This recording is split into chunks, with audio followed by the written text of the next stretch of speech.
தான் வகிக்கும் பதவியின் பெருமையை ஆளுநர் ஆர்.என். ரவி பாழ்படுத்திக் கொண்டிருக்கிறார் என்று திமுகவின் அதிகாரப்பூர்வ ஏடான முரசொலி சாடியுள்ளது.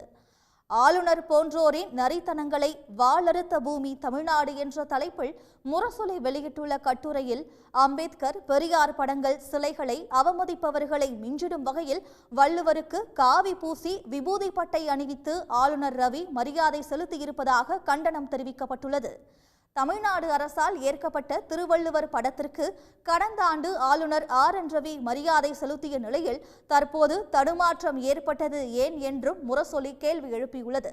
எவ்வித மத சாயமும் பூசாமல் பிரதமர் மோடி திருவள்ளுவர் தின வாழ்த்து தெரிவித்ததாக கூறியுள்ள முரசொலி, ஆளுநர் ஆர்.என். ரவியோ வள்ளுவர் குறித்த சரியான புரிதல் இன்றி அணுகியிருப்பதாக விமர்சனம் செய்துள்ளது. பாரதிய சனாதன பாரம்பரியத்தின் பிரகாசமான துறவி வள்ளுவர் என்று குறிப்பிட்டதன் மூலம் வாழ்த்து செய்தியில் வருணாசிரமத்தையும் ஆளுநர் புகுத்தியுள்ளார் என்று முரசொலி குற்றம் சாட்டியுள்ளது. சொம்புக்குள் சிக்கி விடுவிக்க வழி தெரியாமல் தவித்திடும் பூனை போல் தாம் வகிக்கும் பதவியின் பெருமையை ஆளுநர் பாழ்படுத்திக் கொண்டிருக்கிறார் என்று முரசொலி நாளேடு விமர்சித்துள்ளது.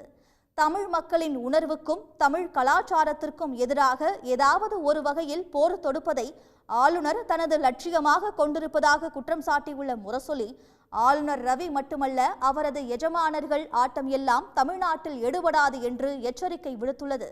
உடனுக்குடன் செய்திகளை தெரிந்து கொள்ள சன் நியூஸ் பெல் ஐகானை கிளிக் பண்ணுங்க.